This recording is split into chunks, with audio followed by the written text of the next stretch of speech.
মেজ দিদি লিখেছেন শরৎচন্দ্র চট্টোপাধ্যায়। পঞ্চম পরিচ্ছেদ।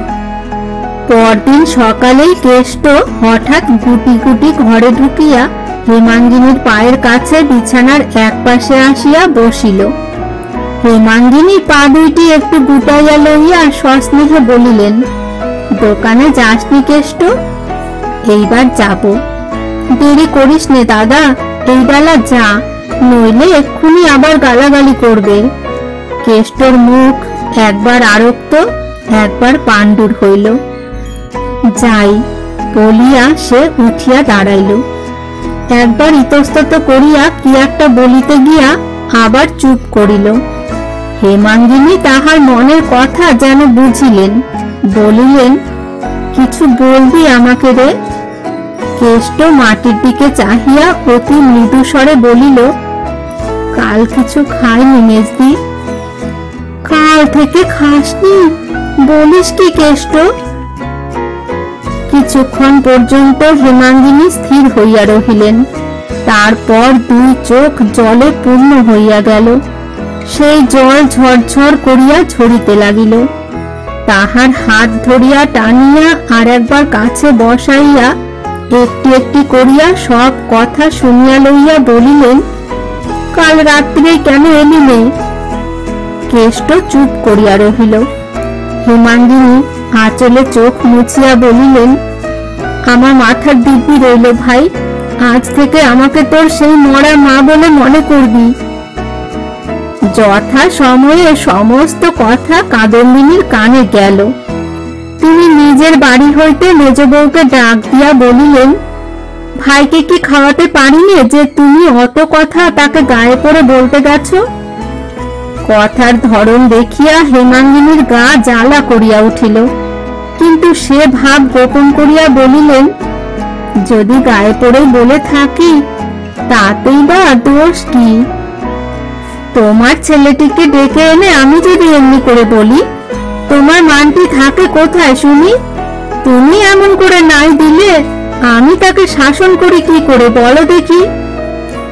হেমাঙ্গিনী আর সহ্য করিতে পারিল না, বলিল, দিদি 15-16 বছর একসঙ্গে ঘর করছি, তোমাকে আমি চিনি। পেটে মেরে আগে তোমার নিজের ছেলেকে শাসন করো, তারপরে পরের ছেলেকে করো, তখন গায়ে পড়ে কথা কইতে যাব না। কাদম্বিনী অবাক হইয়া বলিলেন, আমার পাঁচু গোপালের সঙ্গে ওর তুলনা, দেবতার সঙ্গে বাঁদরের তুলনা, এর পরে আরো কি যে তুমি বলে বেড়াবে তাই ভাবি মেজ বউ। মেজ বউ উত্তর দিল, কে দেবতা কে বাঁদর সে আমি জানি, কিন্তু আর আমি কিছুই বলবো না দিদি। যদি বলি তো এই যে তোমার মতো নিষ্ঠুর, তোমার মতো বেহায়া মেয়ে মানুষ আর সংসারে নেই। বলিয়া তিনি প্রত্যুত্তরের অপেক্ষা না করিয়াই জানালা বন্ধ করিয়া দিলেন। সেই দিন সন্ধ্যার প্রাককালে, অর্থাৎ কর্তারা ঘরে ফিরিবার সময়টিতে, বড় বউ নিজের বাড়ির উঠানে দাঁড়াইয়া দাসীকে উপলক্ষ করিয়া উচ্চ কণ্ঠে তর্জন গর্জন আরম্ভ করিয়া দিলেন, যিনি রাত দিন করছেন তিনি এর বিহিত করবেন। মায়ের চেয়ে মাসির দরদ বেশি। আমার ভাইয়ের মর্ম আমি বুঝি নে, বোঝে পরে কখনো ভালো হবে না। ভাই বোনে ঝগড়া বাঁধিয়ে দিয়ে দাঁড়িয়ে দাঁড়িয়ে মজা দেখলে ধর্ম সইবেন না, তা বলে দিচ্ছি। বলিয়া তিনি রান্নাঘরে গিয়া ঢুকিলেন। উভয় চায়ের মধ্যে এই ধরনের গালিগালাজ সাপ সাপান্ত অনেকবার অনেক রকম করিয়া হইয়া গিয়াছে, কিন্তু আজ ঝাঁজটা কিছু বেশি ছিল।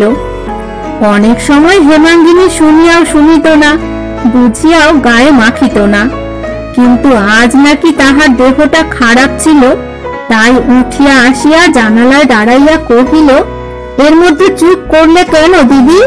ভগবান হয়তো শুনতে পাননি। আর খানিকক্ষণ ধরে আমার সর্বনাশ কামনা করো। বর ঠাকুর ঘরে আসুন, তিনি শুনুন, তিনি ঘরে এসে শুনুন, এর মধ্যেই হাঁপিয়ে পড়লে চলবে কেন? কাদম্বিনী উঠানের উপর ছুটিয়া আসিয়া মুখ উঁচু করিয়া চেঁচাইয়া উঠিলেন, আমি কি কোনো সর্বনাশীর নাম মুখে এনেছি? হেমাঙ্গিনী স্থিরভাবে জবাব দিল, মুখে আনবে কেন দিদি? মুখে আনবার পাত্রী তুমি নও। কিন্তু তুমি কি ঠাউরাও, একা তুমি শিয়ানা আর পৃথিবী শুদ্ধ ন্যাকা? ঠেস দিয়ে দিয়ে কার কপাল ভাঙছো সে কি কেউ টের পায় না? কাদম্বিনী এবার নিজ মূর্তি ধরিলেন, মুখ ভ্যাংচাইয়া হাত পা নাড়িয়া বলিলেন, টের পেলেই বা যে দোষে থাকবে তারই গায়ে লাগবে। আর একা তুমি টের পাও, আমি পাইনে? কেষ্ট যখন এলো সাত চড়ে রা করতো না, যা বলতো মুখ বুঝে তাই করতো। আজ দুপুর বেলা কার জোরে কি জবাব দিয়ে গেল জিজ্ঞাসা করে দেখো এই প্রসন্নের মাকে, বলিয়া দাসীকে দেখাইয়া দিল। প্রসন্নের মা কহিল, সে কথা সত্যি মেজ বৌমা, আজ সে ভাত ফেলে উঠে যেতে মা বললেন, এ পিণ্ডি না গিললে যখন জমের বাড়ি যেতে হবে তখন এত তেজ কিসের জন্যে? সে বলে গেল, আমার মেজদি থাকতে কাউকে ভয় করিনে।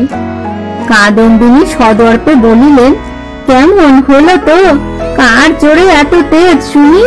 আমি আজ স্পষ্ট বলে দিচ্ছি মেজ বউ, ওকে তুমি 100 বার ডেকো না, আমাদের ভাই বোনদের কথার মধ্যে থেকো না। হেমাঙ্গিনী আর কথা কহিল না। কেঁচো সাপের মতন চক্র ধরিয়া কামড়াইছে শুনিয়া তাহার বিস্ময়ের পরিসীমা রহিল না। জানালা হইতে ফিরিয়া আসিয়া চুপ করিয়া ভাবিতে লাগিল, কত বেশি পীড়নের দ্বারা ইহাও সম্ভব হইতে পারিয়াছে। আবার মাথা ধরিয়া জ্বর বোধ হইতেছিল, তাই অসময়ে শয্যায় আসিয়া নির্জীবের মতো পড়িয়াছিল। তাহার স্বামী ঘরে ঢুকিয়া ইহা লক্ষ্য না করিয়াই ক্রোধ ভরে বলিয়া উঠিলেন, বৌঠানের ভাইকে নিয়ে আজ কি কাণ্ড বাঁধিয়ে বসে আছো? কারু মানা শুনবে না? যেখানে যত হতভাগা লক্ষ্মী ছাড়া আছে দেখলেই তার দিকে কোমর বেঁধে দাঁড়াবে? রোজ রোজ আমার এত হাঙ্গামা সহ্য হয় না মেজ বউ। আজ বৌঠান আমাকে না হোক 10টা কথা শুনিয়ে দিলেন। হেমাঙ্গিনী শ্রান্ত কণ্ঠে কহিলেন, বৌঠান হক কথা কবে বলেন যে আজ তোমাকে না হোক কথা বলছেন? বিপিন বলিলেন, কিন্তু আজ তিনি ঠিক কথাই বলেছেন।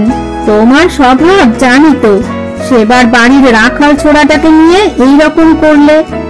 মতি কামারের ভাগ্নের অমন বাগানখানা তোমার জন্যই মুঠোর ভেতর থেকে বেরিয়ে গেল, উল্টে পুলিশ থামাতে 100-150 ঘর থেকে গেল। তুমি নিজের ভালো মন্দ কি বোঝো না? কবে এ স্বভাব যাবে? হেমাঙ্গিনী এবার উঠিয়া বসিয়া স্বামীর মুখপানে চাহিয়া কহিলেন, আমার স্বভাব যাবে মরণ হলে, তার আগে নয়। আমি মা, আমার কোলে ছেলেপুলে আছে, মাথার ওপর ভগবান আছেন, এর বেশি আমি গুরুজনের নামে নালিশ করতে চাইনে। আমার অসুখ করেছে, আর আমাকে বকিও না, তুমি যাও। বলিয়া গায়ের ব্যাপারখানা টানিয়া লইয়া পাশ ফিরিয়া শুইয়া পড়িল। বিপিন প্রকাশ্যে আর তর্ক করিতে সাহস করিলেন না, কিন্তু মনে মনে স্ত্রীর উপর এবং বিশেষ করিয়া ওই গলগ্রহ দুর্ভাগাটার উপর আজ মর্মান্তিক চটিয়া গেলেন।